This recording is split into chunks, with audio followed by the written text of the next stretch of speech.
Bueno, muy buenas tardes a todos los asistentes al seminario que nos reúne el día de hoy. Mi nombre es Luis Alfonso Chala, yo soy el director ejecutivo de la Cámara de Comercio e Integración Colombo-Peruana.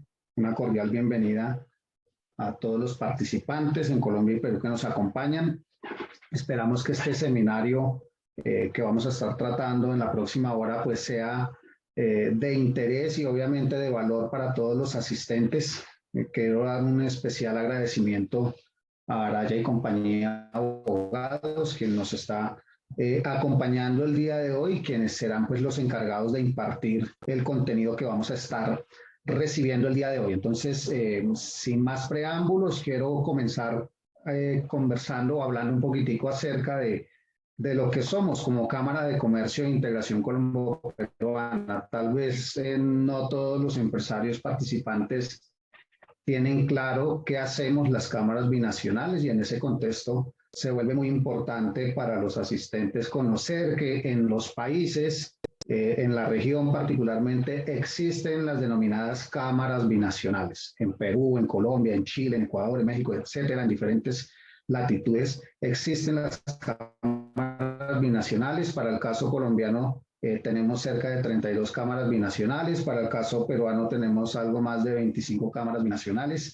que representamos los intereses de comercio entre el país que representamos y la otra nación que nos une. En este caso, la Cámara de Comercio Colombo-Peruana, pues representa los intereses empresariales de los empresarios colombianos y peruanos. Como Cámara tenemos varios objetivos. Quisiera confirmar, Mario, Sebastián, si se está viendo la presentación, por favor. Sí, sí la vemos, sí la vemos. Muy bien.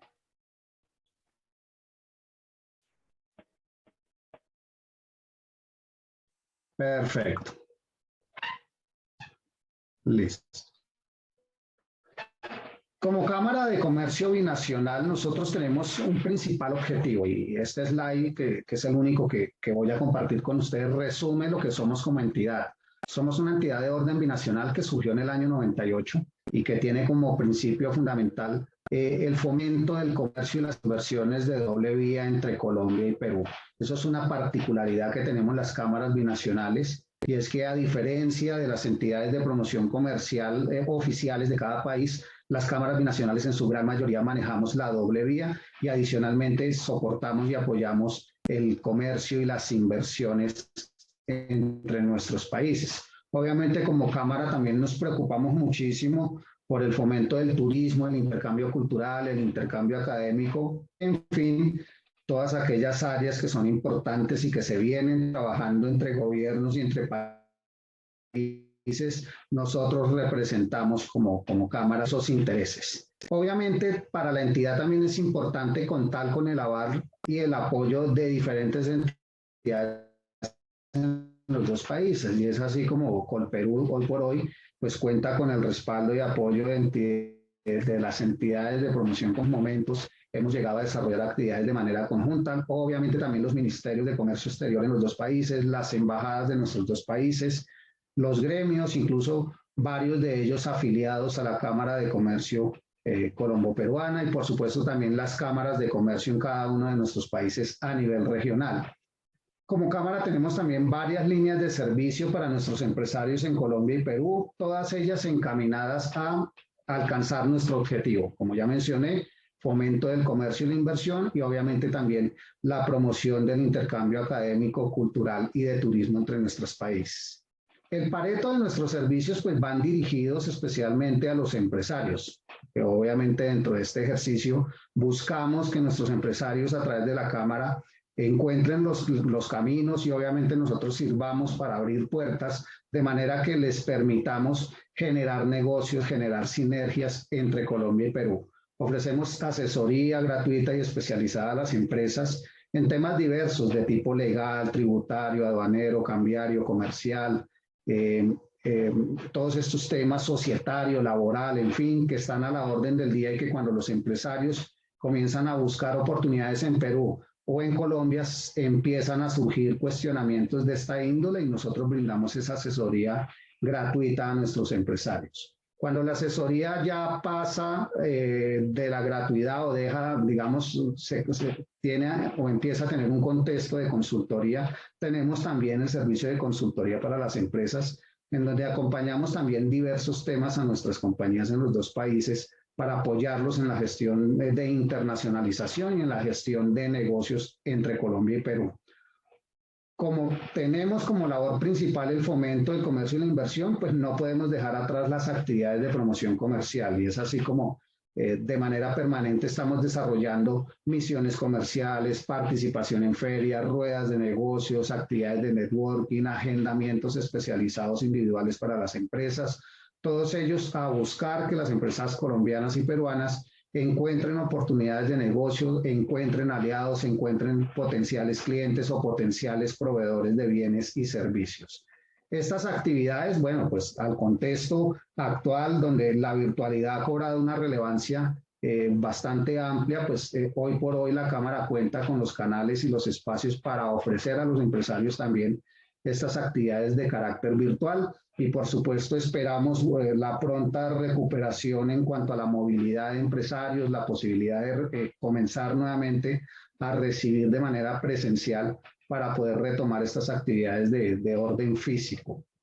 Ofrecemos eventos de formación y capacitación. Esto de hoy pues es un ejemplo de ello, que como ya mencioné, en conjunto con Araya y compañía de abogados, pues vamos a estar impartiendo y digamos compartiendo contenido e información de valor con el tema que nos reúne hoy y seminarios, talleres de este estilo estamos desarrollando todo el tiempo de manera permanente.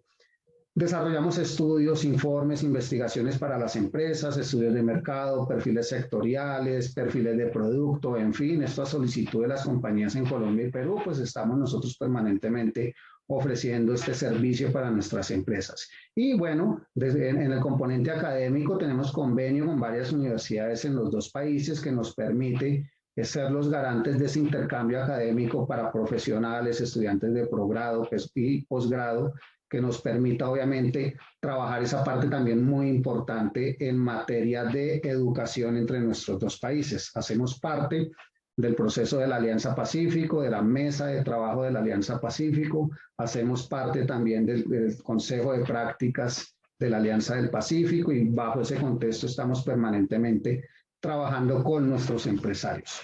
Y ya para dar paso al tema que nos reúne hoy, pues quiero dar una cordial bienvenida al equipo de Araya y Compañía Abogados, no sin antes mencionarles que Araya y Compañía Abogados es una oficina con sede en Chile y Perú. Desde sus inicios se ha destacado por entregar asesoría especializada al sector agroexportador y agroindustrial, posicionándose como líder en Latinoamérica en la práctica del derecho agrícola y comercial internacional. Con más de 16 años de experiencia, la firma viene asesorando a diferentes agroexportadoras internacionales en Chile, en Perú, en Argentina, en Uruguay, en Colombia y en Ecuador. Y quiero presentar en primer lugar al director del área de comercio internacional de Araya y Compañía. Ha asesorado a diversas empresas nacionales e internacionales ligadas al rubro de las agroexportaciones y bueno, posee una vasta experiencia en contratación internacional y en arbitraje internacional. Bajo este contexto también quiero presentar a Sebastián Osman Gómez, que nos estará acompañando más adelante. Él es Country Manager de Araya y Compañía de Abogados en Perú, integrante también del equipo de comercio internacional, con una amplia experiencia tanto en agroexportaciones como en derecho y negocios internacionales. Su experiencia está enfocada en contratos internacionales, resolución de controversias y contacto con mercados en América Latina. Sin más preámbulos, doy paso a Sebastián Norris. Sebastián, muy buenas tardes. Muchísimas gracias por estar aquí y bueno, te dejo pues con nuestros empresarios participantes el día de hoy. Muy buenas tardes, Luis. Muchas gracias por tan cálida bienvenida e introducción. Bueno, como ha señalado Luis, mi nombre es Sebastián Norris, soy abogado y me gustaría decir que en realidad es un privilegio y un honor para mí estar hoy día frente a ustedes.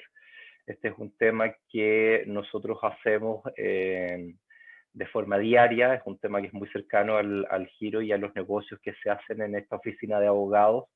Y mi intención durante estos 25 minutos es compartir algunas de las experiencias y quizás llevar su atención a ciertos asuntos en específico que no se suelen ver muchas veces por quienes toman las decisiones de los negocios en las exportadoras o en las empresas, pero que no obstante son parte relevante del negocio y que son los aspectos legales. Voy a compartir ahora mi pantalla para que podamos iniciar de inmediato.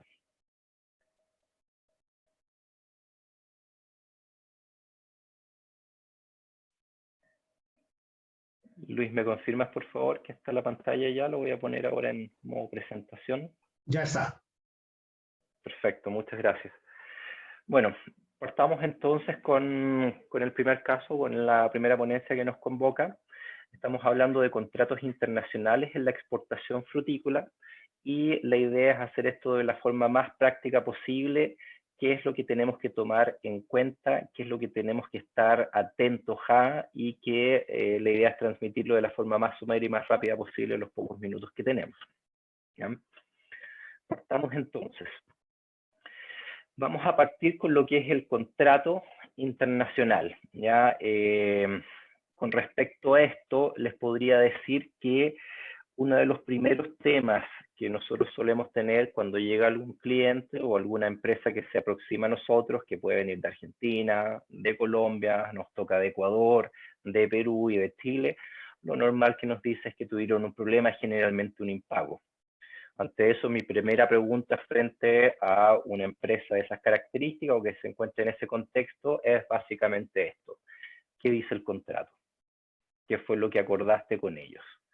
Y normalmente, y desafortunadamente, aquellas empresas que no trabajan en términos permanentes con nosotros, después les voy a explicar por qué, la respuesta es no tengo un contrato. ¿Ya? Lo primero que tengo que decir a ese respecto es que el contrato existe siempre. Normalmente los contratos son consensuales, son simplemente acuerdos verbales, a veces por correo electrónico, otras veces simplemente por teléfono, y hoy en día me toca mucho también ver acuerdos importantes y con grandes sumas de dinero por WhatsApp o por alguna otra aplicación de mensajería. ¿Ya? WeChat, por ejemplo, a China, hace muchos de esos acuerdos. ¿Ya? Lo primero entonces que vamos a decir es intentar formalizar el acuerdo, y esto tiene logros importantes. Lo primero es, les insisto, formalizar lo acordado o lo que ustedes hayan acordado con su recibidor o con su cliente en destino, ¿ya? En el mercado de destino al cual van a exportar sus productos agrícolas. ¿Ya? Esa formalización produce un primer efecto que es necesario darle la importancia que realmente tiene, y ese efecto es psicológico. Es decir, ¿sabes qué? Esto es lo acordado, es formalizar lo acordado. Sin perjuicio de la forma en que nosotros podríamos haber acordado nuestro contrato, lo normal es que, y lo he buscado en realidad, es que se formalice en algún documento. Da lo mismo que sea en un documento firmado, puede ser incluso en un correo electrónico en donde venga un PDF, pero ya tengo algo formalizado, y el primer efecto, les insisto, es psicológico porque las dos partes saben a qué se están obligando. Y esto no es tan básico y no es tan evidente como parece, porque la verdad es que me toca todos los años ver por lo menos algún caso en que una de las partes pensaba que estaba, por ejemplo, comercializando bajo mínimos garantizados y la otra parte pensaba que teníamos un acuerdo de libre consignación. El segundo tema, y también es muy importante y es un aspecto que va a revisar Sebastián Osman después, es que el contrato nos permite dar cumplimiento a una serie de condiciones que el día de mañana nos va a permitir cobrar dentro de una póliza de seguro de crédito. Si yo tengo un contrato, voy a tener la posibilidad de ir a cobrar mucho más fácil sobre esa póliza, y como Sebastián Osman les va a comentar, le va a ser más difícil la compañía de seguros de crédito decir, ¿sabes qué? Te voy a suspender la cobertura porque hay una controversia, o no te voy a pagar porque aquí no está claro el crédito que tú tienes. Y el tercero, y es uno de los temas también que vamos a analizar como una cláusula estratégica, es el hecho de que a través del contrato yo puedo obtener o puedo facilitar la forma en que el día de mañana voy a ir a cobrar si es que me dejan de pagar lo que se supone me tienen que pagar por el producto que estoy exportando. A este respecto, les hago ver básicamente cuáles van a ser los aspectos de esta ponencia. ¿Ya? Vamos a ver 3 temas y uno que incluye un subtema que es de enorme importancia. El primero de los temas a tratar van a ser la modalidad contractual y sus efectos. Vamos a ver que no obstante comercialmente nosotros tenemos una idea de que estamos acordando ciertas cosas, desde un prisma o de un contexto legal es muy distinto que yo tenga una libre consignación o que yo tenga un precio en firme. Aun cuando comercialmente son distintos, legalmente son aún más diversos y muy disímiles los contratos que se dan en ese caso.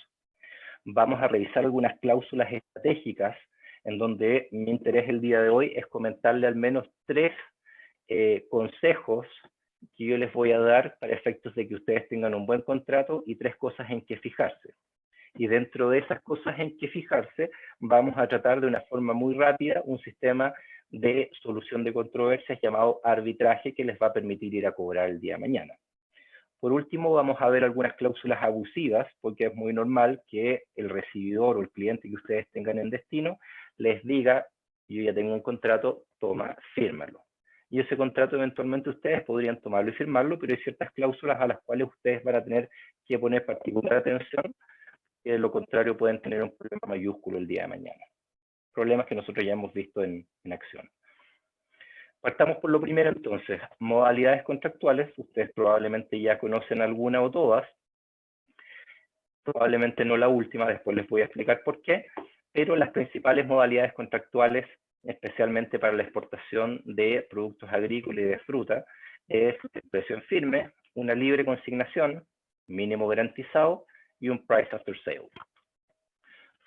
Vamos a ir revisando una por una para que entendamos un poco, no obstante ustedes probablemente las entiendan desde un prisma comercial. Yo les voy a decir cuál es el contexto contractual y legal que va a haber detrás de cada una de ellas. Partiendo por el precio en firme, entendemos por el precio en firme que es la forma más común de venta, donde existe un comprador y un vendedor que simplemente acuerdan anticipadamente el precio sujeto del producto sujeto a la venta. Este es el sistema más clásico de compra-venta que se conoce desde la antigüedad y es simplemente voy a pagar tal cantidad de dinero por este producto. Se establece una cantidad fija de dinero, euros, dólar, renminbi, que se va a pagar por un kilo, por un contenedor, por un pallet de fruta, por ejemplo. ¿Ya? El mercado objetivo hoy en día se da mucho en Latinoamérica. Nosotros vemos muchas exportaciones a Colombia, por ejemplo, que se van a través de precios firmes. También tenemos de exportaciones desde Perú hacia Chile, siempre con precios firmes. A Brasil también es un comprador normal por precios firmes con cargas vía camión. Y también se da mucho en Rusia. Son algunas circunstancias en las que se suelen dar este tipo de comercializaciones para productos hortofrutícolas. También se da mucho para productos secos y para productos congelados se suele observar este tipo de modalidad contractual. ¿Ya? La característica es la característica propia de un contrato de compra-venta. Se traspasa el dominio de lo que estoy vendiendo, y esto después lo vamos a comparar a la libre consignación, que no es exactamente así. Y esto legalmente tiene una repercusión importante. Si yo estoy vendiendo en términos FOB Paita en Perú, en el minuto en que cargo un contenedor en términos FOB en Perú, yo ya me olvido, este es problema de alguien más, se desenchufó el contenedor, ya no es problema mío, pasó el dominio de ese contenedor a un comprador, y si se hunde el barco o ocurra lo que ocurra, como vendedor a mí ya me daría exactamente lo mismo, me tienen que pagar el precio que yo tengo acordado, ¿ya? El riesgo del precio lo asumen las partes en la forma y por los montos establecidos. Si el precio se cae, perdón, si el mercado se cae y el precio está por sobre el mercado, ese es un problema para el comprador, pero tiene que pagar el precio completo. Si la situación es inversa, es un problema para el vendedor, pero únicamente puede recibir el precio también acordado de esa manera. Los precios son fijados por sobre el valor final del mercado versus precios fijados bajo el valor de mercado. Eso ya es un problema que no nos influye en una venta en firme. Esto es importante porque en este contrato tenemos derechamente una compra-venta. y esto contractualmente y legalmente tiene repercusiones importantes porque hay distintos tratados internacionales que van a aplicar una compraventa, no así a otro tipo de contrato que vamos a ver de inmediato. La libre consignación. La libre consignación está en el otro extremo. Acá tenemos una modalidad de venta donde el mandante encarga a un mandatario o agente la ejecución de un negocio dentro de ciertos parámetros, actuando siempre el agente por cuenta y riesgo del mandante y cobrando por su gestión una comisión. Aquí ya no hay compraventa. ¿Ya? Tenemos que el mercado objetivo en donde se suele utilizar esto es muy utilizado en Estados Unidos. Yo siempre he pensado que hace mucho tiempo las empresas estadounidenses que llegaron aquí preferían trabajar, aquí a Sudamérica en general y Latinoamérica, preferían trabajar bajo este sistema porque en suma únicamente corrían los riesgos dependiendo de cómo estuviese el mercado. ¿Ya? Se ve mucho también en Asia, últimamente en los últimos años, se ve particularmente en China, junto con los mínimos garantizados, que es algo que vamos a ver seguidamente. Aquí tenemos las partes involucradas son un mandante, que es el exportador, no es un vendedor ya, tenemos un agente, que es el importador, y tenemos un encargo, que es la agencia o el mandato. Y ese encargo es precisamente vender la fruta fresca que se entrega por parte del exportador. Las características, por supuesto, es que aquí existe un mandato, se cobra una comisión. Aquí yo ya no voy a tener un precio establecido, sino que únicamente lo que voy a tener es un encargo o un mandato y por lo mismo en base a el desempeño del negocio se va a cobrar una comisión que puede ir entre el 6 y el 10% normalmente dependiendo del producto y la usanza de la industria. Y acá está la gran diferencia.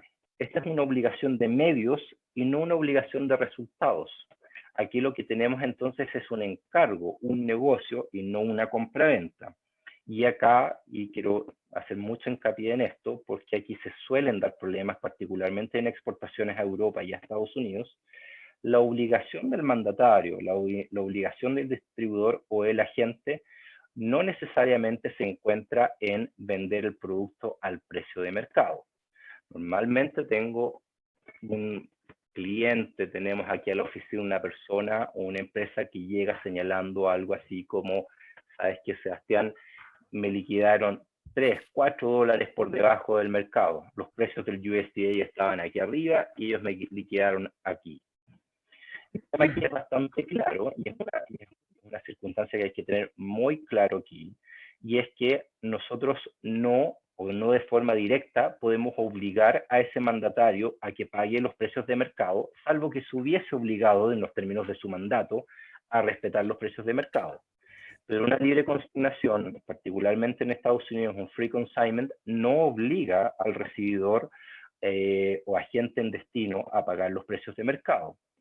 Normalmente también me dicen, Sebastián, mira, es exactamente la misma fruta que tengo acá, la misma producción del mismo campo, del mismo cuartel, del mismo huerto, se fue a este otro importador y liquidó 6 dólares más arriba. ¿Cómo puede ser? Efectivamente, hay una diferencia importante, pero eso no necesariamente significa que yo voy a poder demandar judicialmente después a ese importador y exigirle esos 6 dólares, salvo que tenga alguna cláusula que lo obligue a compararse con su competencia, que también son cláusulas que se estilan. ¿Ya? Entonces, ¿cómo o qué es lo que puedo hacer bajo este contrato? Ya que no es una compra-venta, no lo puedo obligar a pagar los precios de mercado. Lo que sí puedo obligar al mandatario es precisamente que actúe como mandatario. Dentro de eso tiene que ser diligente. Si yo, por ejemplo, logro probar, y es la forma en que solemos tomar este tipo de juicios en Estados Unidos o en Europa, si puedo probar que él fue negligente porque vendió por un precio distinto al que debió haber vendido, que fue negligente porque no vendió rápidamente la fruta, sino que la guardó y dejó que se dé, que finalmente la condición quedara a muy mal traer y por lo mismo no pudo venderlo a buenos precios, en ese caso sí, ahí puedo exigirle algo más y probablemente voy a utilizar la medida del mercado. Pero primero tengo que probar diligencia y no tengo una acción directa para exigirle eso. Por lo mismo también es como mandatario, y esta es la contrapartida, el recibidor tiene que rendir una cuenta. Y esa cuenta le es exigible a través de una liquidación, decirme exactamente cómo se vendió la fruta o el producto que le estoy entregando. Y en esa cuenta yo también le puedo pedir explicaciones y le puedo pedir que me entregue todos los documentos soportantes de eso. Hace años tuvimos un juicio importante en donde yo le pedí al importador en Estados Unidos que me entregara todo. y de forma quizás un poco malintencionada, recuerdo que nos envió 10 o 12 cajas de documentos para que nosotros nos pusiéramos a bucear ahí, y básicamente estaban todas las facturas de lo que se había vendido durante la temporada. Pero eso es un derecho que ustedes tienen porque están frente a un mandatario que está trabajando para ustedes y que recibe una comisión. Entonces tiene que por lo mismo quedar una cuenta completa. La tercera modalidad es lo que se llama un mínimo garantizado, que ustedes probablemente la conocen bien, y es un híbrido entre la compraventa y la libre consignación. Tengo un mínimo, que es lo básico que me tienen que pagar, pero sobre eso aplican las reglas de la libre consignación, es decir, que me pueden pagar más, pero nunca menos, ¿ya? Acá existe una duda importante, es si esto es una venta o una agencia. La verdad es que no lo sé. Hace años me tocó administrar un juicio que llevábamos en Holanda, y un tribunal en Holanda concluyó que esto era una venta. Si ustedes me preguntan a mí, me parece que esto es una compraventa. Y eso tiene importancia porque si es una compraventa, como les dije, van a aplicar cierta normativa que no aplicaría si fuese una agencia. Por ejemplo, la Convención de Viena, o lo que se conoce como CISG, que es una convención que aplica entre la mayor parte de los países del globo para compraventa internacional de mercadería, y que uno suele utilizar, al menos en este minuto, tenemos 2 o 3 juicios en que la estamos utilizando precisamente por una compraventa internacional, la estamos tratando de aplicar para mínimos garantizados. Mercado objetivo, Asia y Europa se utiliza mucho. Las características es como ustedes pueden observar, tenemos un precio asegurado, se cobra una comisión, pero siempre por sobre ese precio asegurado. También se debe rendir cuenta, pero por sobre esa comisión, y el precio es lo que se llama aquí en la jerga, al menos en Chile se conoce como el máximo garantizado, a los mínimos garantizados, porque muchas veces no se paga más que eso. El price after sale es probablemente una modalidad que no conocen ustedes. La verdad es que es obra o es producto de una creación jurisprudencial en Estados Unidos en particular, en donde es comercialmente muy parecido a la libre consignación, pero aquí se entiende que en realidad existe una compraventa.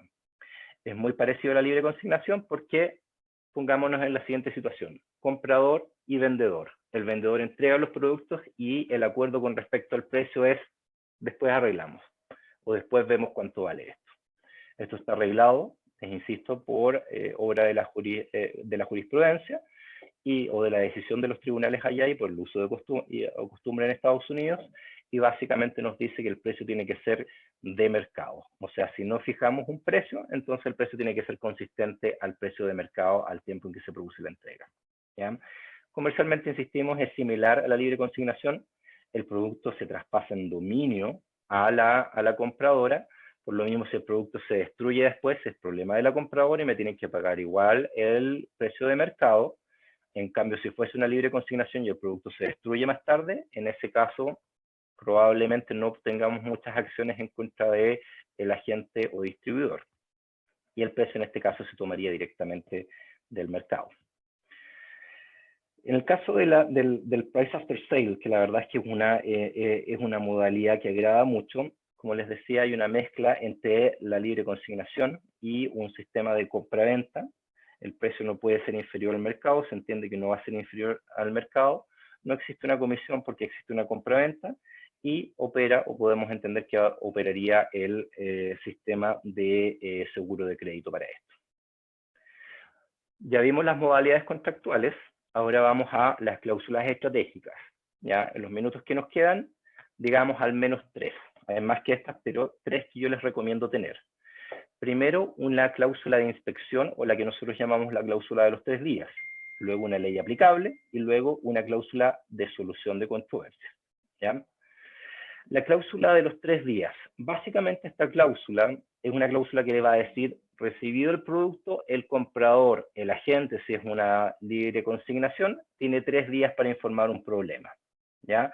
Cualquier problema que se produzca por condición o por calidad de la fruta, dentro del 3er día, usted me informa. El 3er día normalmente nosotros lo establecemos como arribo de la nave, podría ser apertura del contenedor, pero no más de 3 días, ¿ya? ¿Por qué es tan importante? Porque el 80% de los juicios que se producen en materia de frutas frescas generalmente dice relación con el distribuidor o comprador diciendo la fruta estaba mala, y nosotros diciendo, que finalmente me toca defender al exportador, la fruta estaba muy buena. Entonces, ¿qué es lo que queremos hacer? Es Usted tiene 3 días para decirme si estaba malo o si había algún problema, y si no, dice dentro de 3 días calle para siempre, porque después de eso ya no se puede hacer nada. Contractualmente esto es viable, y contractualmente les puedo decir que se han ganado muchos arbitrajes por esta vía, muchos juicios, ¿ya? Esto es perfectamente justificable. Normalmente me dicen, Sebastián, ¿sabes qué? Es difícil que me lleguen a aceptar una cosa así, pero la verdad es que se puede justificar muy fácilmente al importador, precisamente porque entre los 3 y los 5 días coinciden con los plazos que el seguro de transporte tiene para declarar un siniestro, y por lo mismo ustedes pueden decir, necesito de este plazo, porque en este plazo yo tengo que saber si tengo que hacer una declaración de siniestro, ¿ya? Transcurrido entonces este periodo, después no vamos a aceptar que nos digan absolutamente nada. Tenemos ahora entonces la segunda cláusula que yo les recomiendo a este respecto, que es la cláusula de ley aplicable, que generalmente viene de la mano de la jurisdicción. Lo primero que tenemos que saber acá es qué ley va a aplicar, porque no es lo mismo aplicar ley estadounidense, e incluso dentro de Estados Unidos no es lo mismo la ley de California que la ley de Nueva York. Entonces, por lo mismo, lo primero que tienen que saber, o lo primero que tenemos que decir en un contrato, es qué ley queremos aplicar, que puede ser la colombiana, la peruana, no va a haber ningún problema con eso, o mejor aún, normativa general contractual internacional, y que es lo que nosotros solemos hacer en nuestros contratos. La tercera cláusula, que es de particular importancia, es la de jurisdicción. La cuestión aquí es dónde tengo que demandar, a quién tengo que demandar y dónde. La cláusula de jurisdicción es probablemente la cláusula más importante dentro de un contrato, particularmente en un contrato de exportación de productos perecederos. ¿Por qué? Porque estoy exportando un commodity o un producto que no necesariamente tiene un gran valor, y por lo mismo, en el tiempo en que voy a ir a perseguir el pago de dicho producto, es muy probable que la jurisdicción a la cual tenga que demandar sea muy oneroso, sea muy caro ir a demandar allá. Un juicio en Estados Unidos, en Inglaterra, en Hong Kong, puede ir entre 50 a 100 mil dólares. Si lo que yo quiero es demandar 30 mil dólares, entonces ya no tiene sentido que demande nadie. ¿Cómo puedo evitar eso? A través del arbitraje comercial internacional.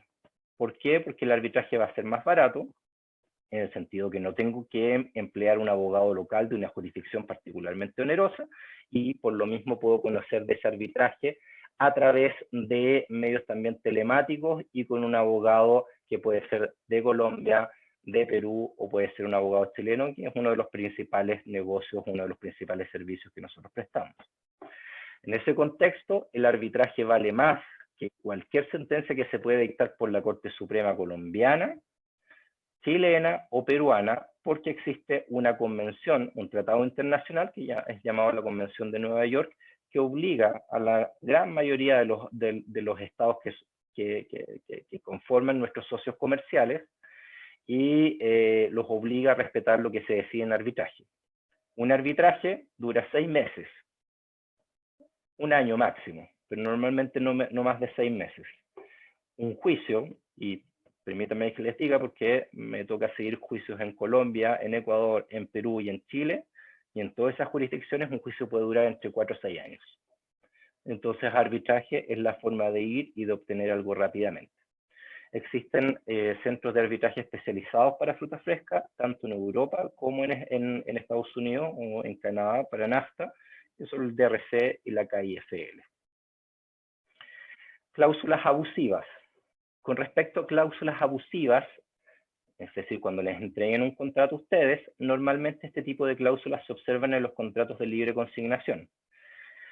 ¿Dónde tienen que poner atención? En los cobros excesivos o discrecionales, ya en aquellos casos en que ellos básicamente la empresa agente o mandataria puede cobrarles lo que ellos quieran por distribuir el producto.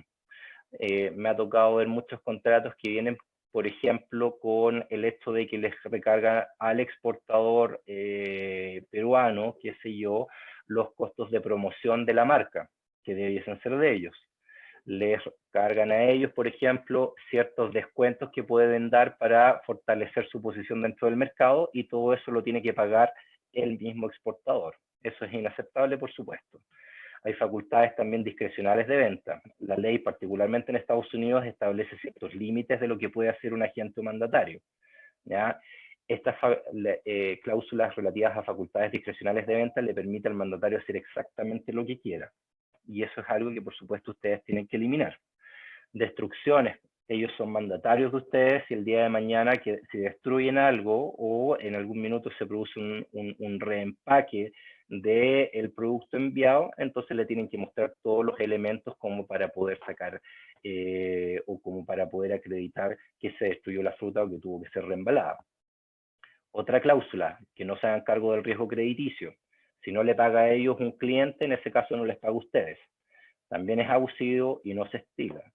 Los llamados waivers o renuncias que ustedes pueden hacer a ciertos derechos que les granjea la misma ley. Inaceptable. Es una cláusula abusiva también el hecho de que ustedes solo puedan demandar en un tribunal estatal donde se encuentran ellos, porque es muy difícil, como ya lo hemos dicho, ir a demandar a ciertas jurisdicciones. Quiero hacer hincapié en esto, en una cláusula que se llama Security Interest, porque es un sistema de garantía que no se conoce en Colombia, no se conoce en Perú, tampoco se conoce en Chile. Es un sistema de garantía que permite tener una especie de prenda general sobre todos los productos que su empresa tenga en Estados Unidos, también existe en Inglaterra, a efectos de que ellos puedan hacer valer cualquier crédito que tengan en contra de ustedes el día de mañana por el solo hecho de que ustedes firmen un contrato que tenga la cláusula que ven ahí al frente. ¿Ya? Esa cláusula es completamente abusiva y es algo que no se puede permitir, por supuesto, y es algo que tenemos que evitar. Esa cláusula, para que ustedes tengan una idea, el día de mañana puede llegar a significar un problema importante para que les retornen las liquidaciones que no tienen nada que ver con la operación de exportación que tengan con una empresa dada y que pueda ir a, o que pueda referir a una exportación que ustedes tengan con alguna otra empresa. Finalmente, y algo antes de terminar, para que ustedes lo consideren, es que en materia de comercialización frutícola existe un crédito privilegiado dentro de lo que es la normativa estadounidense que aplica la comercialización de fruta fresca, o PACA. PACA es una ley norteamericana, una ley federal, que sus siglas significan Perishable Agricultural Commodities Act. PACA le establece una serie de beneficios al grower y para efectos de la ley, los exportadores latinoamericanos en particular serían growers y por lo mismo ustedes pueden tomar los beneficios de PACA. Dentro de PACA existe lo que es una verdadera arma nuclear de la ley en el sentido de que hay una serie de privilegios que el exportador colombiano o peruano a Estados Unidos puede tener por el hecho de enviar un PACA Notice que le va a permitir pagarse de forma preferente a otros acreedores en Estados Unidos si es que se llegara a dar un episodio, un contexto de quiebra o bankruptcy. ¿Ya? Incluso es tan fuerte este PACA Trust que puede llegar incluso a los socios o los administradores de la empresa que ha dejado de pagar al grower. Requisitos: nunca más de 30 días de crédito. Se tiene que establecer lo que se llama un PACA Notice, que tiene una serie de requisitos que se tienen que enviar dentro de ciertos plazos con las menciones que se establecen ahí. En aras del tiempo lo vamos a dejar hasta aquí. Espero haberles dado una buena pincelada o una idea de qué cosas o qué elementos deben tener o deben considerar al tiempo de hacer una comercialización, particularmente de fruta, al extranjero. Muchas gracias. Sebastián, muchísimas gracias. Creo que es una información muy valiosa. Invitamos a nuestros asistentes a ir generando sus interrogantes e inquietudes a través del chat o al final del espacio y después de la exposición de Sebastián Osman daremos paso a las inquietudes que podamos tener. Quiero ahora nuevamente pues agradecerte, Sebastián, por este espacio y por la información que nos compartes. Sin duda alguna, muy importante para nuestros empresarios, sobre todo, Sebastián, porque en nuestros países los pymes no son muy enfocados o muy dados a tener en cuenta estos aspectos que son muy importantes en negociaciones internacionales. Y bueno, casi siempre esto de las exportaciones agroindustriales en muchos de nuestros países, Colombia no es la excepción, Perú tampoco lo es, está para grandes compañías que normalmente son las que suelen agrupar o reunir varios digamos, microempresarios y hacer, digamos, las veces de exportadores y demás, pero normalmente un pequeño empresario que tiene de repente la viabilidad de exportación, que tiene la capacidad, pues raras veces tiene en cuenta este tipo de información y este tipo de variables que son muy importantes para el desarrollo de sus negocios y obviamente en la posibilidad de generarle tranquilidad al momento de hacer negociaciones internacionales. Pero bueno, ya seguramente tendremos al final algunas preguntas y bueno, nuevamente invitados todos a que las vayamos formulando. Quiero dar paso ahora a Sebastián Gómez. Sebastián, bienvenido. Un gusto verte nuevamente. Creo que tienes el micro apagado. Ahora sí, ahora sí. ¿Cómo estás, Luis? Bien, bien, muy bien, Sebastián. Un gusto verte Me nuevamente. alegro. Bueno, te dejo aquí con los empresarios que nos acompañan. Buenísimo, buenísimo. Bueno, Luis, primero que nada quería agradecerte enormemente por este espacio que nos ha abierto acá para que podamos hablar desde Araya y compañía un poco de lo que es el aspecto legal en el comercio internacional hortofrutícola, ¿no? Muchísimas gracias a ti, a Colperú, por abrirnos esta puerta. Y sin duda también muchísimas gracias a todas las personas que están aquí con nosotros hoy, que usan un poquito de su tiempo para sentarse y conversar, ¿no? Sobre estos temas que ojalá les sean no solo interesantes, sino también útiles, ¿no? Entonces, así es. Voy a pasar a proyectar, ¿ya? Y empezar mi speech, ¿ya? Vamos a ver, supongo que ahora estoy proyectando mi pantalla. Así es, ya la vemos. Y están en full screen, supongo yo. Así que estamos perfectos. Muy bien. Entonces, bueno, como ya muchos sabrán por el flyer, posiblemente, mi nombre es Sebastián Osman y lo que voy a hacer es hablarles un poco del seguro de crédito. ¿Bien? El seguro de crédito como potencial solución contra impagos por parte de importadores. ¿Bien? Importantísimo, el seguro de crédito existe a nivel local, internacional, en cualquier nivel. Sin embargo, en esta presentación nos vamos a enfocar en la relación que hay entre el exportador y el importador hortofrutícola. ¿Bien? Entonces, vamos primero con el primer slide. ¿Ya? No, hay que empezar, como todo tema, por el principio. Y la pregunta es, ¿qué es un seguro de crédito? ¿No? Y bueno, como ustedes podrán ver acá, a la izquierda, un seguro de crédito es un seguro que cubre las pérdidas del asegurado, ¿ya? En este caso el exportador, que se generen por impagos del comprador, y en este caso en particular del importador. ¿Ok? Ahora, la pregunta es, ¿pero por qué crédito? ¿No? Porque muchas veces la gente se pregunta, pero ¿por qué hablamos de un crédito? Bueno, y es que esto es lo que se conoce como un crédito comercial. Cuando un exportador le entrega mercadería a un importador, pero el importador no paga inmediatamente, sino que paga en 20 días, 30 días, 45 días, ahí lo que se está otorgando realmente es un crédito, ¿ya? Y este seguro sirve para proteger ese crédito, ¿bien? Ahora, ¿quiénes son las partes de un contrato de seguro de crédito? Bueno, las partes son tres. Tengo la aseguradora, como ustedes lo ven aquí en verde. Tengo el exportador, ¿ya? Que es el asegurado, a la izquierda en rojo. Y tengo finalmente al importador, ¿ya? Que está aquí a la derecha en amarillo.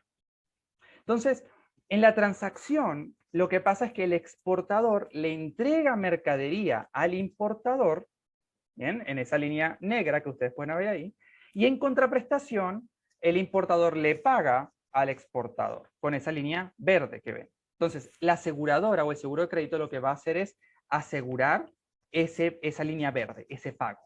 ¿Bien? Y finalmente, aquí a la derecha, también expongo un poco cuáles son los tipos de transacciones que un seguro de crédito puede cubrir. Al principio era más común verlo solamente con transacciones a precio fijo, ¿no? Sin embargo, ahora cada vez más se ven pólizas de seguro que te cubren no solo transacciones a precio fijo, sino también a libre consignación o a mínimo garantizado, lo cual sin duda es esencial para el rubro en el cual nos encontramos. ¿Bien? Entonces, ahí tenemos el primer punto. Pasemos al segundo. El hecho cubierto. Bien, ahí se me pasó. Ahí está. El hecho cubierto por el seguro de crédito. Bien. ¿Cuál es ese hecho? Bueno, lo que cubre el seguro de crédito, como ya lo había comentado anteriormente, es el impago. Pero ojo, ese impago tiene que nacer de insolvencia del recibidor o del importador o de mora. La insolvencia, entiéndase, como la incapacidad total de pagar una deuda. Por ejemplo, que quiebre, ¿ya? Quebró el importador, ¿ya? Eso es un impago por insolvencia. Y mora es sencillamente cuando el importador se demora en realizar los pagos, ¿ok? Entonces, eso es lo que está cubriendo, el impago. Y ese impago es de insolvencia o mora. Muy bien. Hasta acá ya sabemos qué es o cuál es la definición de seguro de crédito. También sabemos cuál es el hecho cubierto. Y ahora les voy a hablar del riesgo cubierto por el seguro de crédito. Y yo les digo, este slide, esta diapositiva es posiblemente una de las más importantes para que entendamos cómo funciona un seguro de crédito, ¿ya? Es tan relevante que yo quiero que todos en este momento pongamos de nuevo la mente en blanco, ¿ya? Como la diapositiva, en cero, ¿bien? Y lo que vamos a hacer es volver al inicio para explicar paso a paso y así entendamos bien qué es el riesgo, porque es esencial que lo entendamos. Muy bien, aquí vamos. Entonces, tenemos el riesgo cubierto. La transacción per se, ¿no? Recordamos, el seguro de crédito cubre el impago cuando un exportador le exporta mercadería a un importador y este no le paga, ¿ya? Ese impago es lo que cubre el seguro de crédito. Ahora, ese impago se tiene que generar por insolvencia o mora, como se lo dije en el slide anterior, ¿sí? Y acá viene el punto más decisivo. Esa insolvencia o mora, o sea, ese impago, no puede ser por cualquier razón, no. Tiene que darse por la materialización de un riesgo. Y los riesgos son estos tres que ustedes pueden ver acá en la presentación, ¿no? Tenemos el riesgo comercial, el riesgo extraordinario y el riesgo político, ¿ya? Estos riesgos es importante entenderlos, porque solo a través de la materialización de uno de ellos es que se puede dar el impago que el seguro de crédito te va a cubrir finalmente. ¿Bien?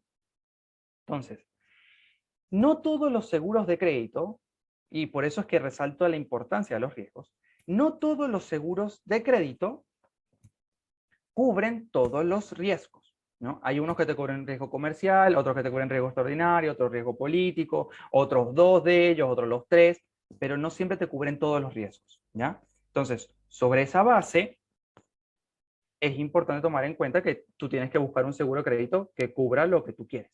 Ahora, ¿qué son cada uno de esos riesgos? Y acá está la definición de cada uno de ellos. Un riesgo comercial, primero, a la izquierda. El riesgo comercial es cuando el impago se genera por una razón directamente atribuible al importador. ¿Ok? Eso es un riesgo comercial. Por ejemplo, bueno, que tal vez el importador se endeudó demasiado, tiene malos balances, hizo negocios que no corresponderían, etc. ¿Ya? Entonces, eso es un riesgo comercial, cuando ese impago se genera por esto. Luego, tengo el riesgo político. El riesgo político es aquel que es cuando un impago se genera por razones humanas no atribuibles al importador. Por ejemplo, una guerra, terrorismo, políticas de Estado restrictivas, etc. ¿Ya? Control cambiario. ¿Bien? Esas son políticas, eso es lo que sería un riesgo político, que no te puedan pagar por esos eventos.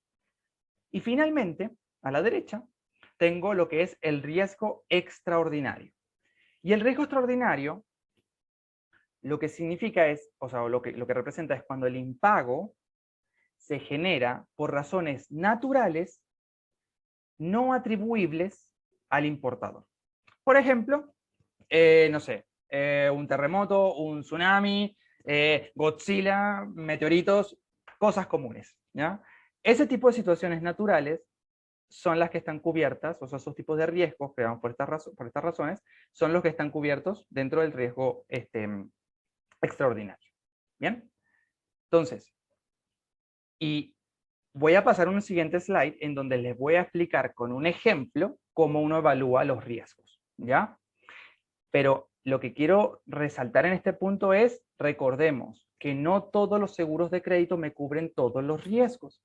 Entonces, yo tengo que tener en cuenta qué riesgos quiero cubrir y conforme a eso evaluar las pólizas que me están ofreciendo. Muy bien. Entonces, pasemos al siguiente slide. Yo dije, bueno, yo quiero hacer un ejercicio de cómo considerar estos riesgos, ¿no? Cómo yo evalúo los riesgos. Y qué mejor ejemplo que basarnos en algo que nos afecta a todos en esta época del año, ¿no? Bueno, hace año y medio ya. El COVID-19. Yo dije, porque yo he visto varios clientes que se acercan a nosotros y nos preguntan sobre un seguro de crédito que cubra esto. Dicen, Sebastián, pero yo quiero un seguro de crédito que me cubra por riesgos relacionados con el COVID, ¿ya? Y eso es una pregunta bastante, ¿no?, usual. Entonces, bueno, digo, ¿qué es lo que tengo que evaluar para eso? Aquí vamos a hacer el ejercicio. Muy bien. Lo primero para hacer esto, lo que hay que hacer es evaluar la probabilidad de materialización de cada uno de los riesgos como consecuencia del COVID-19, ¿ya? Entonces vamos a empezar con el riesgo comercial. La evaluación es probabilidad alta, media y baja, ¿ya? Entonces empecemos con el riesgo comercial. Recordemos, riesgo comercial, impagos por razones directamente atribuibles al importador. Bueno, esto me recordó mucho al inicio de la pandemia, ¿ya? Porque al inicio de la pandemia se dieron dos cosas particulares que las pueden ver acá. La venta de fruta en mercado de destino y los problemas logísticos. Yo me acuerdo, y muchos de ustedes se acordarán también, que estamos hablando allá diciembre, enero, febrero del 2020, cuando en China tú podías ver que las personas corrían a los supermercados, pero solamente compraban o buscaban principalmente productos no perecibles. No querían productos perecibles, porque no sabían qué iba a pasar con el mercado, no sabían si iba a haber suficientes suministros de alimentos, no sabían qué iba a pasar a futuro. Así que lo lógico es comprar enlatados, productos, ¿no?, que yo no tenga que vigilarlos, que se me haga daño. Bueno, en ese momento, la fruta, como ustedes sabrán, su precio cayó despampanantemente, pero terriblemente, ¿ya? Entonces, yo me acuerdo sobre todo en Chile, que justamente en ese momento estaba exportando cerezas a China y la verdad es que fue espantoso. Entonces, la cuestión es que en ese caso, tú podrías decir que, bueno, sí, ahí había un riesgo comercial que era bastante latente, que se pudiese materializar. Sin embargo, después con el tiempo, ya la gente se percató de que el suministro iba a seguir, de alimentos continuaría, y que realmente además la fruta fue empezada a considerar como un alimento saludable. Y hubo fruta que no solo recuperó su valor, sino que lo subió, como por ejemplo los cítricos. Entonces, eso que pasó al inicio de la pandemia, en este punto ya no es tan viable, ¿ya? Pero pasó. Y en ese momento podríamos decir que se materializó ese riesgo. El segundo punto son los problemas logísticos. Yo me acuerdo que también eso fue otro punto, porque los importadores, al igual que los exportadores, tenían muchos problemas porque estaban enfrentándose con una situación logística totalmente distinta a lo que estaban acostumbrados. Y en esa situación ellos tuvieron que, mira, recortar personal, no les servían los proveedores, no le estaban dando suministros de distintos materiales de manera continua, no podían tener tanta gente trabajando en la empresa, ¿no?, y en las bodegas, etc. Entonces, ahí tenían problemas logísticos. Ese fue otro momento en el cual se podría haber materializado el riesgo comercial, ¿ya? Sin embargo, ya después de un año y medio de COVID, ya todo el mundo más o menos está un poco más, digamos, acostumbrado y ya tiene las medidas, ¿no?, tomando las medidas respectivas. Entonces, en este punto, a esta fecha del año, yo consideraría que el riesgo comercial es medio, ¿ya? Una probabilidad media de materialización, ¿ya? Sin embargo, el riesgo comercial, sin duda, es esencial que esté cubierto de una probabilidad segura.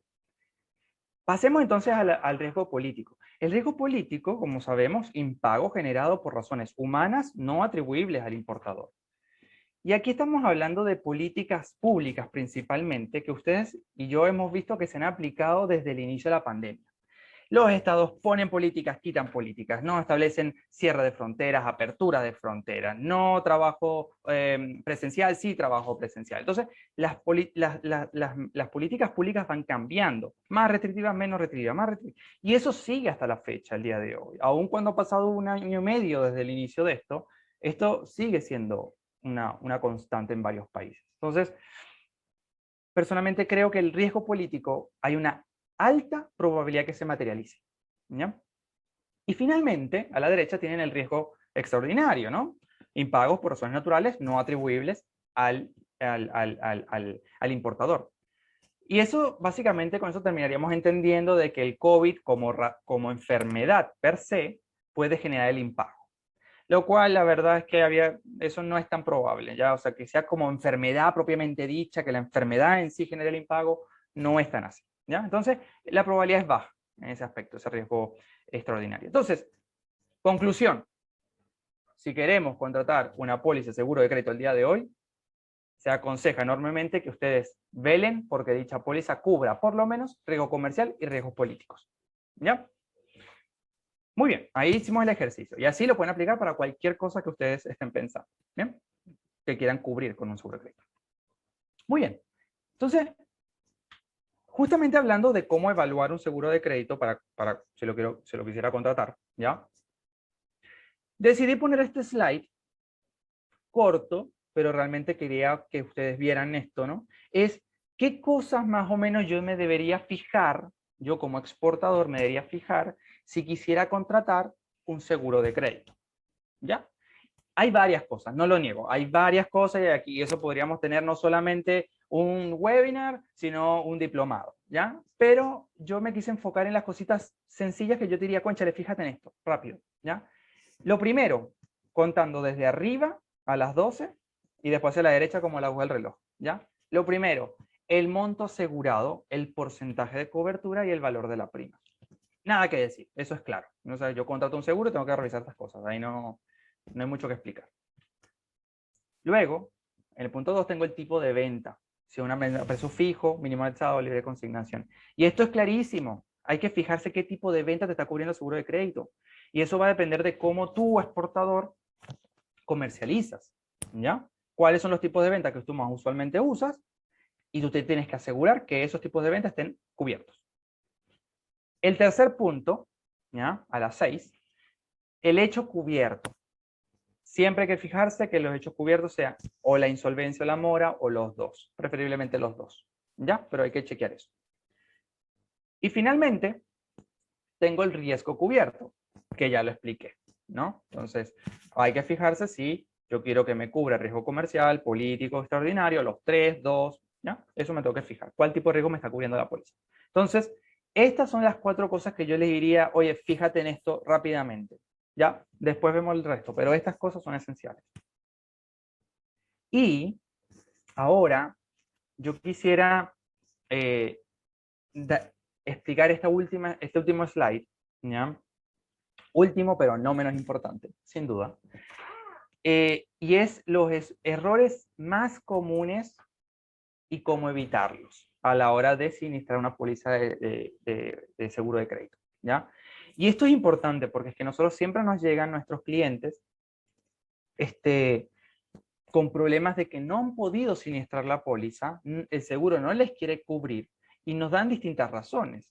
Pero yo diría que más o menos el 80% de esas razones son estos que vemos acá. Entonces yo le voy a decir cuáles son los errores y cómo se solucionan, ¿ya?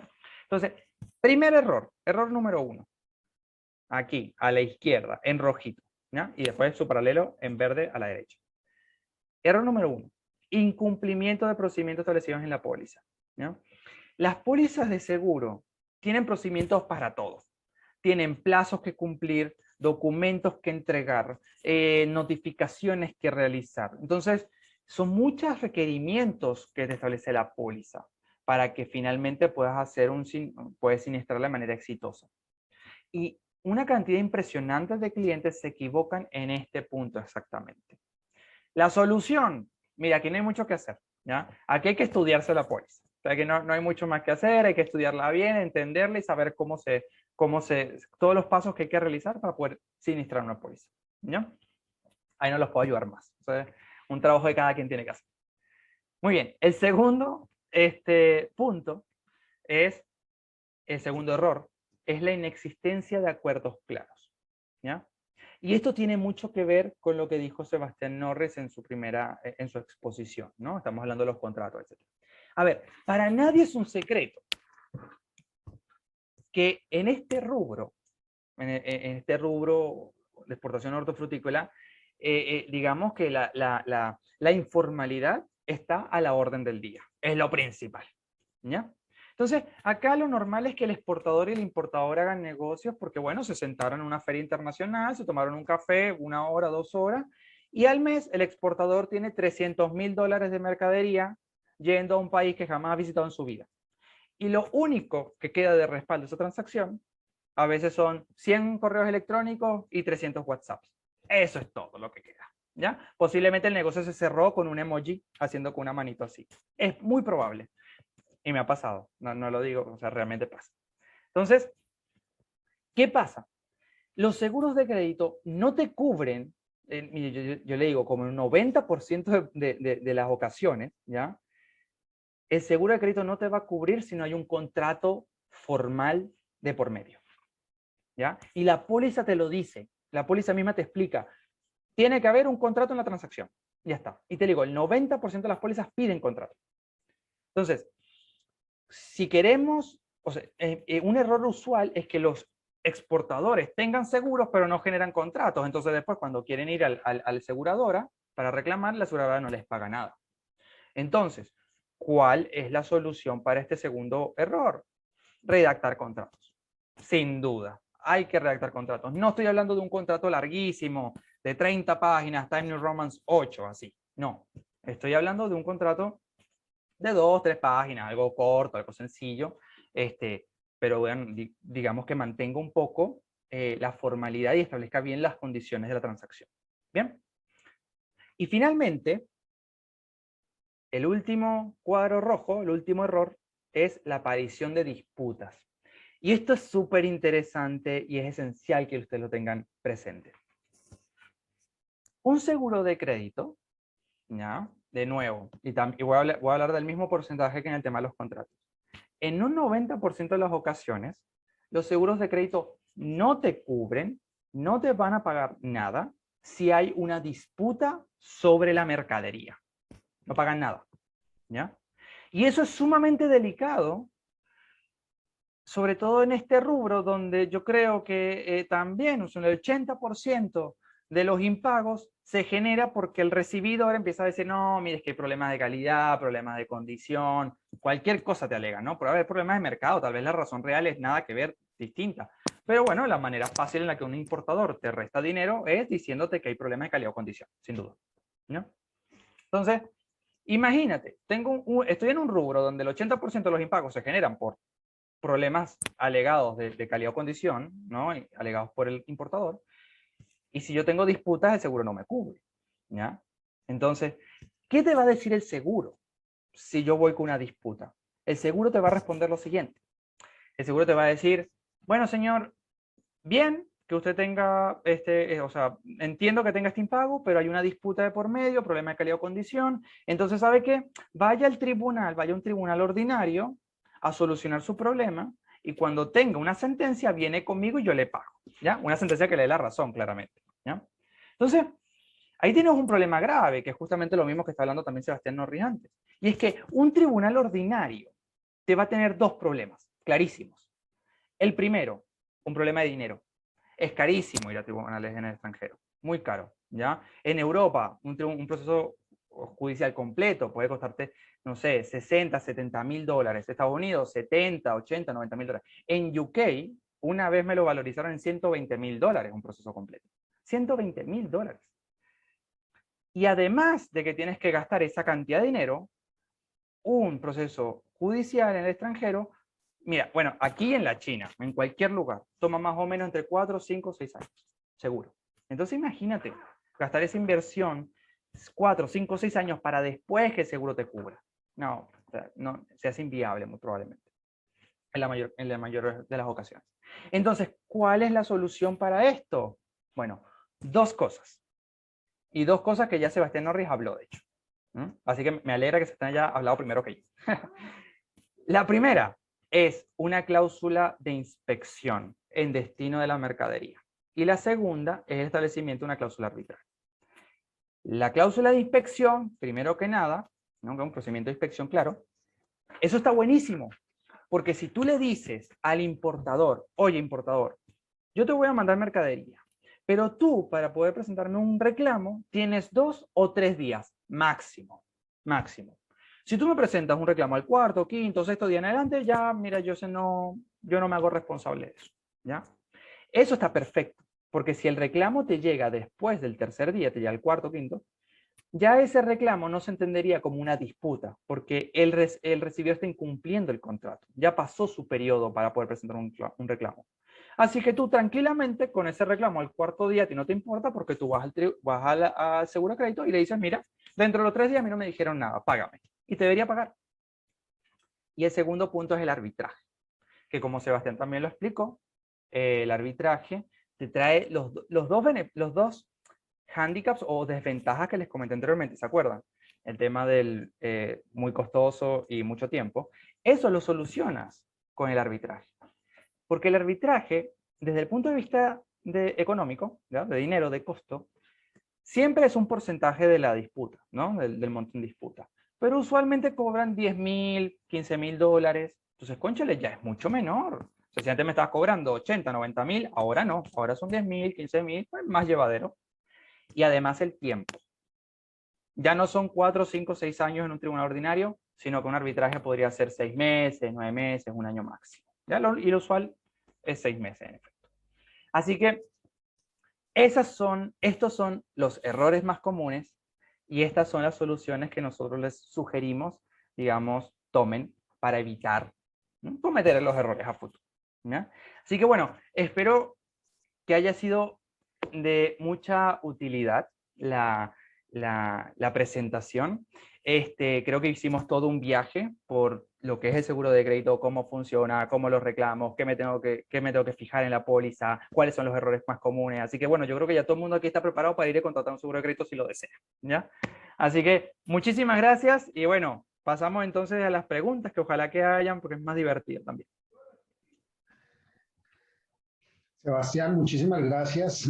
Obviamente este contenido y esta información que entrega sobre seguros para el sector cobran también una relevancia y obviamente eso unido a lo que Sebastián nos compartió antes, pues sin duda alguna se vuelve muy, muy, muy relevante. Voy a leer una pregunta que tenemos aquí en el chat que nos están haciendo para ver quién de ustedes nos ayuda con la respuesta y nos preguntan. Dice así, represento comercialmente en Colombia a una compañía chilena. Exportamos desde Estados Unidos vegetales congelados hacia Colombia. Hoy en día otorgamos crédito a los clientes en Colombia, pero más allá de la factura comercial no tenemos una herramienta que asegure el pago. ¿Qué seguro podemos adquirir para un eventual impago? Ya. Bueno, posiblemente esa pregunta va muy direccionada a lo mío. Estoy pensando un poco, representante de empresa en Colombia, no, representante comercial en Colombia de una compañía chilena, que ustedes hay una triangulación bien interesante, esa que es un representante en Colombia que representa una compañía chilena y exportan desde Estados Unidos vegetales a Colombia. Ok, o sea, desde Estados Unidos ustedes exportan pero no me queda muy claro si es porque ellos compran, o sea, o importan desde Estados Unidos, o ellos tienen un agente en Estados Unidos que importa hacia... Ahora, no me queda muy clara a título de que exportan desde Estados Unidos, ¿no? No sé si en el Estados Unidos está un exportador a quien ellos le compran, o si son ellos mismos, ¿no? Eso no me queda muy claro. Representan comercialmente una compañía también en chilena, desde Estados Unidos, vegetales congelados hacia Colombia. Bueno, yo entendería entonces que ustedes lo que hacen es comprar la mercadería congelada en Estados Unidos y la traen a Colombia, ¿no? Eso es lo que yo entendería, la importan hacia Colombia. Entonces, En ese caso, si ustedes otorgan crédito, caemos más o menos en lo mismo que ya habíamos hablado. Si tú entregas primero, ¿no? No tenemos herramientas. Mira, si tú entregas lo que sería el crédito, si tú eres el que compra la mercadería al estadounidense, en ese caso tú no estás entregando la mercadería, o sea, tú compras tú das el dinero y desde Estados Unidos te importan a ti. O sea, tú eres el que está pagando. Entonces yo entendería que tú pagas de manera anticipada. Yo pago hoy para que en 2 meses posiblemente me entreguen la mercadería. Eso es lo que yo entendería que es la transacción, ¿ya? Si me equivoco, por favor, me comentas, Leonardo Murillo. ¿Okay? Yo ahí lo que entiendo es que ustedes compran la mercadería a alguien que está en Estados Unidos y esa persona en Estados Unidos se le importa a ustedes. Entonces, si es así, más que un seguro, posiblemente lo que ustedes deberían establecer son resguardos dentro de Estados Unidos que les sirvan de garantías a ustedes para que el día de mañana, si no te exportan la mercadería, entonces puedas ejercer acciones contra ese recibidor o ese, mejor dicho, ese exportador en Estados Unidos. Por ejemplo, letras de cambio, pagaré, sin duda tienes que tener un contrato, eso no queda ningún tipo de duda, ¿no? Tienes que tener un contrato para que el día de mañana puedas ejercer esas garantías que establezcas. Pero acá yo diría posiblemente que más que un seguro, tal vez lo que tendrías que hacer es establecer buenos documentos que sirvan de garantía para que el día de mañana, si no te exportan, tú puedas ir directamente a Estados Unidos y ejecutar dichas garantías. ¿Mm? No sé, Sebastián, si tú quisieras agregar algo a eso. A ver, déjame ver. Aquí se representa comercialmente Creo que Colombia, la compañía.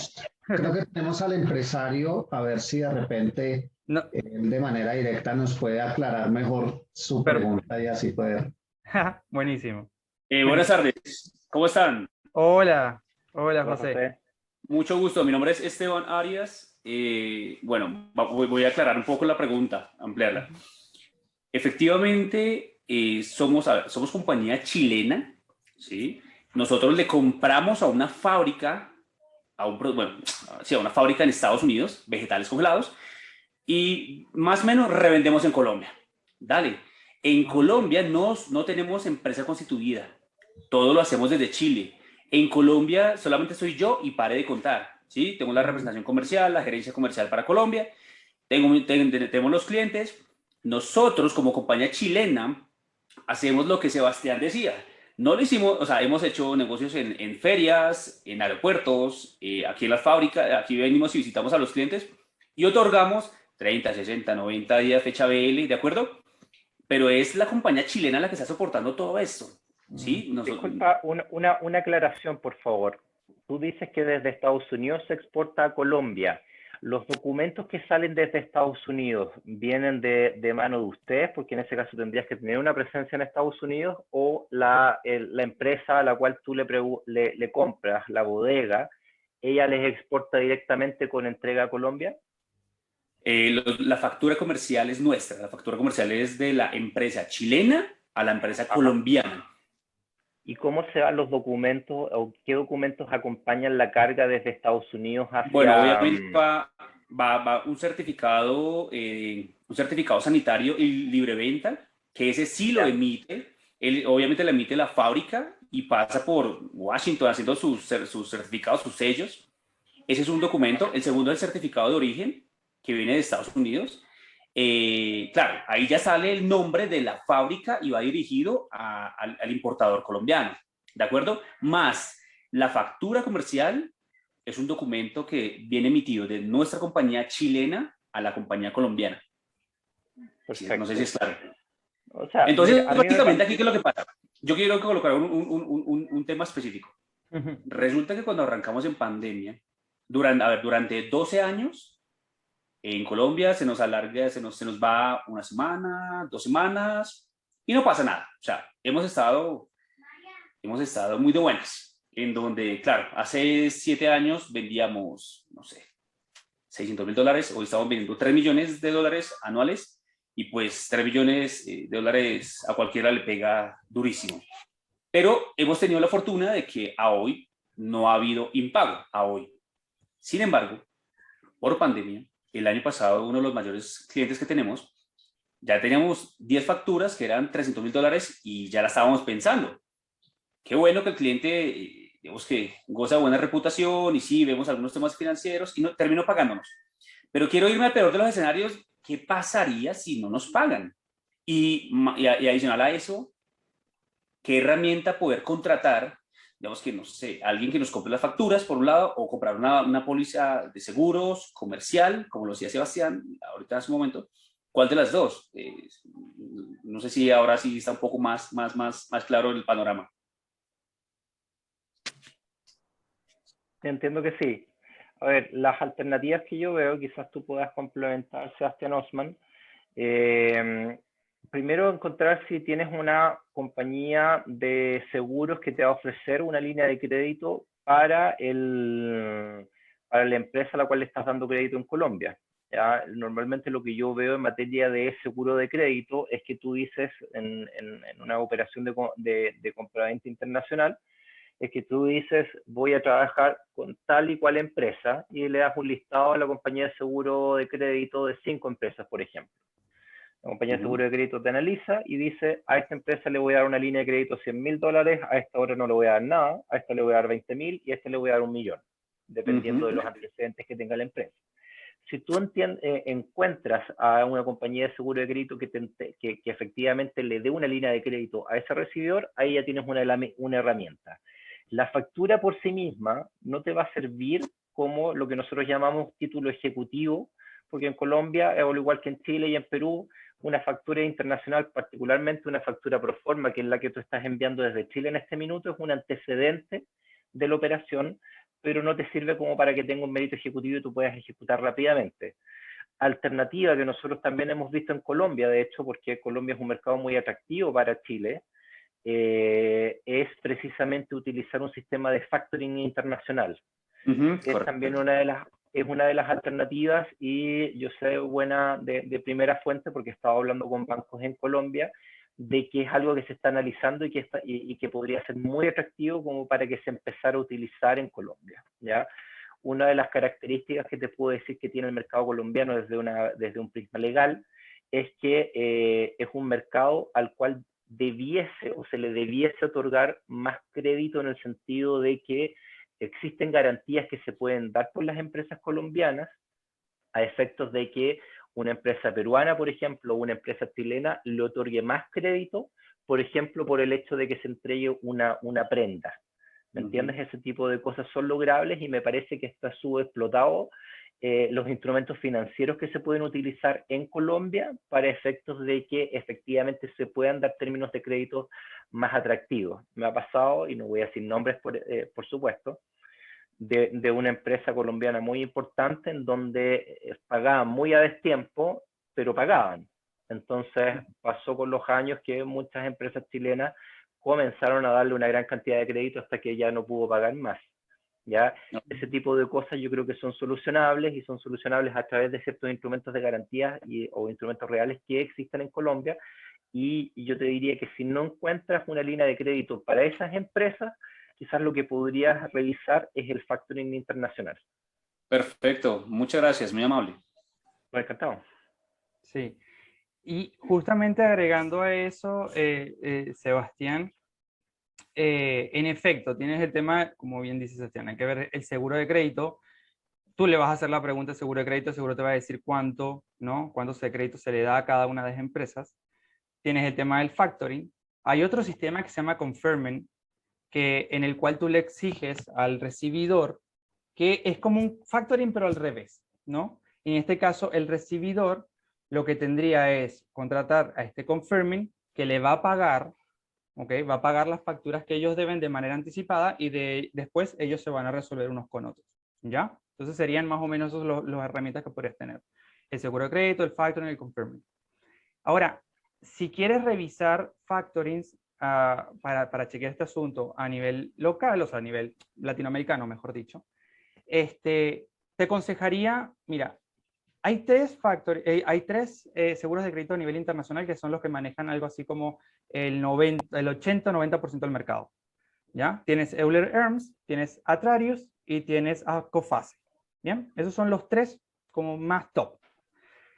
En Latinoamérica particularmente he visto muchísimo a Coface. Lo he visto mucho. ¿Ya? Atradius, Euler Hermes lo veo más en Europa, en Estados Unidos.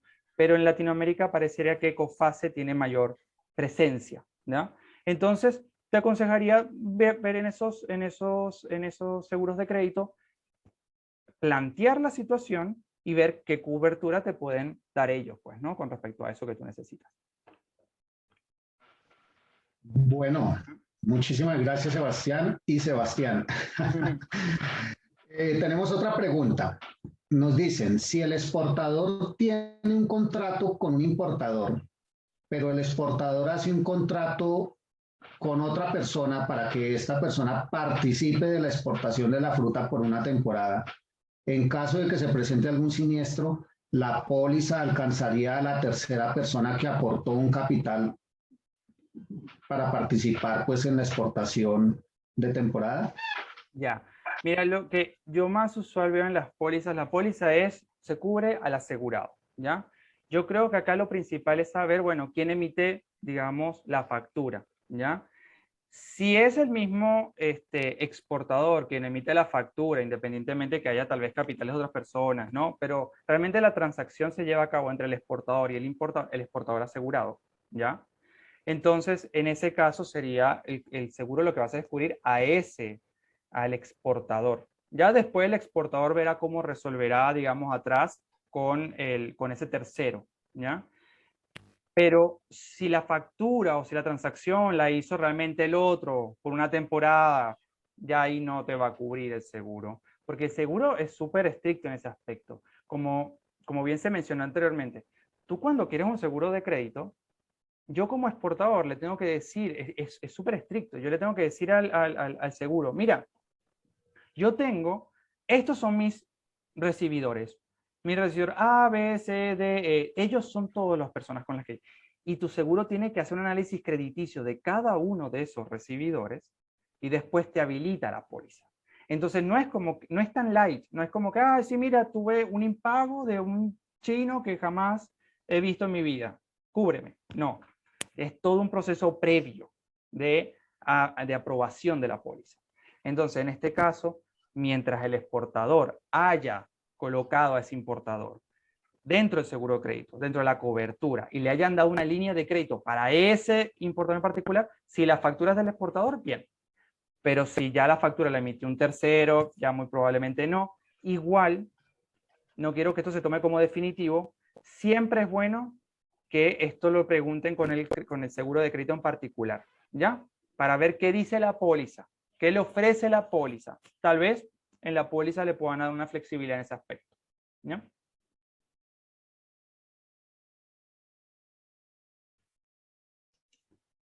Perfecto, Sebastián. Creo que no veo más preguntas de parte del público, de los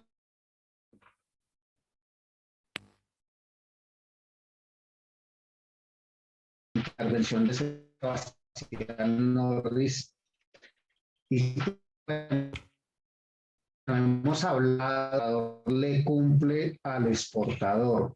Pero ¿qué pasa? Aquí en Colombia es muy usual que en algún momento el Ministerio de Agricultura quiso implantar un programa que estaban denominando 360 y que buscaba básicamente que los productores vendieran bajo contrato. Pero con el tema de la volatilidad de los precios, la subida y la bajada de precios en este sector, es una práctica muy usual que estos pequeños productores incumplan los contratos y terminen pues tenían un compromiso con X empresa y terminan incumpliendo y se van pues para otra empresa porque les están pagando mejor. En esos casos, ¿ustedes qué recomendación le hacen a los exportadores? Yo les mencionaba hace un momento que es muy usual Aquí en Colombia es muy usual también el uso de las comercializadoras internacionales. Yo no sé si en Chile existe esa figura, pero las comercializadoras internacionales precisamente se encargan de comprarle a pequeños productores que no están en la capacidad de exportar o no quieren exportar por sí mismos. Y sí se da muchas veces ese incumplimiento por parte del productor para comercializadores o estos intermediarios.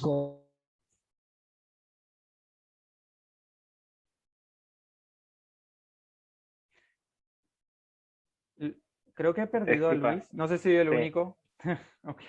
sí, Luis, me parece que se te escucha muy Ente- entrecortado. Y ahora no se le escucha. Mm. Ahí está. Creo que estás volviendo.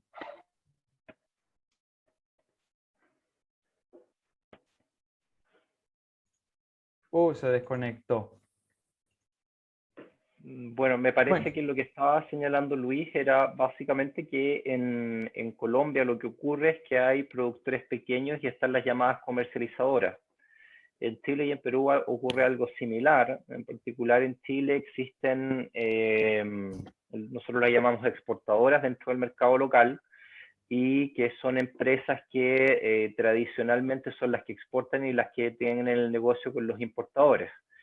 La idea y lo que a lo que ha apuntado la Federación de Productores en Chile es que cada vez sean más los productores que exporten por sí mismos. ¿Ya? Naturalmente existe el entendido que muchos productores no van a tener las capacidades como para hacerlo, pero se da mucho lo que se llama la asociatividad. Los productores se reúnen y a veces entre ellos logran hacer un contenedor de tal suerte que se pueda hacer frente a los costos de una exportación. ¿Ya? La tendencia hoy en día es que cada vez más productores que ya tengan un volumen más interesante logren poder exportar por sí mismos y puedan ponerse en contacto con los importadores o con los recibidores para que sean esos productores los que de forma directa puedan trabajar con la empresa en destino. ¿Ya? Con respecto al productor pequeño, efectivamente yo creo que ahí hay un tema cuando se deja de cumplir. ¿Ya? No puedo decir exactamente o no puedo dar una opinión como abogado colombiano de qué es lo que se puede hacer con ese productor pequeño, pero sí, como les comentaba antes, me parece que de alguna manera el mercado colombiano da para el importador, al menos en Colombia, como para que obtenga ciertos plazos crediticios que van más allá de lo que se está dando hoy en día, o para que se trabaje con una modalidad distinta.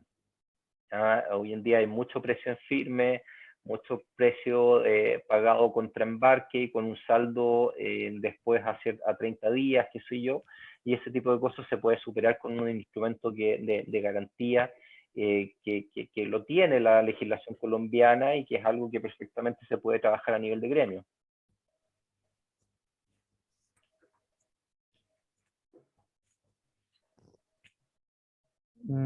Ya. Me informan, Sebastián, muchísimas gracias por tu respuesta, porque vi que tuviste que inferir la pregunta también, entonces, buenísimo. Eso se aprecia aún más. La cuestión es que me están informando que Luis en este momento está teniendo problemas de conexión, ¿ya? Entonces, con esa respuesta, Sebastián, creo que si no hay más preguntas en el público, ya nos despedimos entonces en nombre de Luis. Ya, aquí hay una persona más. Para ver, ya va. Veo acá. Dice, soy importadora de Estados Unidos y adelanto dinero a productores, exportadores. Muchas veces en temas de calidad no terminan cubriéndome el valor adelantado. ¿No? ¿Cómo me aseguro para tener una cobranza eficaz? No tengo contratos. ¿No? Entonces, Sebastián, asumo, Luz, que lo que tú estás haciendo es entregar lo que nosotros llamamos anticipos pre-embarque. O sea, das una cantidad de dinero muchas veces relevantes antes de que te hayan cargado absolutamente nada. La verdad es que eso ocurre muchas veces, ocurre en Perú, ocurre en Chile. En Chile se da mucho con las cerezas, por ejemplo, desde los importadores chinos que llegan y anticipan una cantidad muy relevante de dinero sin que se le haya enviado ni una sola cereza. Y desafortunadamente muchos productores tienden a ser algunas veces algo selectivos, no cargan todo lo que debiesen cargar, reciben el anticipo y después no envían, o envían, pero un producto subestándar o de baja calidad. La forma en que tú tienes como para salir a cobrar es al menos dos.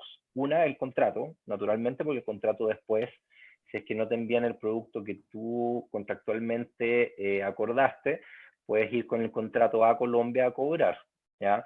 Puedes, por ejemplo, si tú estás en Estados Unidos y te incomoda estar llevando el proceso en Colombia, puedes establecer una cláusula arbitral como para llevar un proceso de cobro en Estados Unidos y después a ejecutar esa sentencia o ese laudo arbitral en Colombia, ¿ya? La verdad es que suena engorroso, pero no lo es tanto. Podría incluso ser más engorroso llevar un juicio completo en Colombia que llevar un arbitraje primero en Estados Unidos y luego tratar de ejecutarlo en Colombia. Yo en este minuto estoy llevando un proceso de exequatur en Colombia de un arbitraje que llevamos en Chile y que ahora estamos tratando de ejecutar a través de la Corte Suprema en Colombia, ¿ya? Entonces no es algo descabellado. Pero la manera más fácil, más sencilla de que vayas a cobrar lo que has anticipado sin que te entreguen absolutamente nada, y eso va a depender de que por supuesto lo firme o lo otorgue el productor exportador, es que en Colombia te otorguen algún documento que podría ser una letra de cambio o un pagaré, que es lo que se estila al menos en los mercados. O sea, tú básicamente le pides o le dices, te voy a anticipar, busquemos un número redondo, $50.000, ok, antes de que, como no me estás entregando nada en este minuto, necesito que me firmes un documento llamado pagaré o letra de cambio, en el cual tú reconoces que estás recibiendo esto. Con la firma de ese documento vas a tener un título ejecutivo en Colombia, que vas a tener que ver después para su ejecución con un abogado colombiano, pero es un documento que ha probado ser muy eficaz para que el día de mañana tú vayas a cobrar, ¿ya? El gran problema es que el productor esté dispuesto a firmarlo, y la verdad es que en mi experiencia muchos lo están, porque también se entiende que tú no puedes simplemente anticipar dinero, ¿ya? Si el anticipo es contra embarque, la verdad es que va a ser un poco más difícil que el productor, exportador esté dispuesto a entregarte o a firmarte un documento con un pagar y una letra de cambio, y probablemente vas a tener que demandar con el contrato haciendo lo que yo te comentaba de tener un arbitraje. Y a eso también me gustaría agregar, Luz, a lo que dijo Sebastián, que si quieres más protección todavía, también podría establecer garantías prendarias o hipotecas. Ya eso también lo hacemos mucho en Perú. ¿Por qué? Porque el pagaré o la letra de cambio son súper eficientes, pero también depende de que haya fondos posteriores que ejecutar, ¿no? Entonces, para asegurarnos 100% de que vamos a poder cobrar esto el día de mañana, podemos también proceder con una prenda sobre una garantía sobre un bien mueble o una hipoteca. Ahora, claramente, eso es otro nivel, ¿no? Donde tal vez puedas encontrar mayor resistencia de los productores o exportadores para firmar algo que los obligue de esa manera, ¿ya? Pero esos son justamente, en añadido a lo que dice Sebastián, esas son las cosas que tú puedes utilizar para proteger esas inversiones, esos adelantos, porque a veces son muy, muy, muy grandes. Hay adelantos de $50.000, pero también hemos visto adelantos de $1 millón. Entonces, necesitas buenas protecciones para eso. Bueno, no, Sebastián, muchísimas gracias a los dos. Yo creo que ya por tiempos vamos un poquito pasados, pero bueno, valía la pena. Nos agrada muchísimo haberlos tenido a los dos. De verdad, como Cámara Colombo Peruana, muy agradecido con Araya y compañía abogados, con Sebastián Norris y contigo, Sebastián, por esta importante información que nos has compartido. Creo que no va a ser el primero ni el último seminario. Seguramente estos temas que son tan específicos, tan puntuales, tan sectoriales, seguramente los podemos dividir y podemos trabajar muchísimas otras temáticas de interés para nuestros empresarios. Colombia tiene muchísimo que aprender de la experiencia de Chile y de la experiencia de Perú en temas de agroexportaciones y yo creo que hay esas buenas prácticas que podamos traer de estos dos mercados tan importantes para Colombia en el marco de la Alianza Pacífico, pues seguramente nos llevará a tener que hacer otro seminario adicional. Nuevamente, muchísimas gracias a todos nuestros asistentes, a los empresarios que nos acompañaron, a Mario que estuvo ahí detrás de cámaras y por supuesto a ti Sebastián Norris y a ti Sebastián Osman. Un gusto haberlos tenido el día de hoy. Muchísimas gracias. Muchas gracias a ustedes. Muchas gracias. Un placer a todos. Cuídense. Chao. Un abrazo. Muy bien. Hasta luego. Adiós.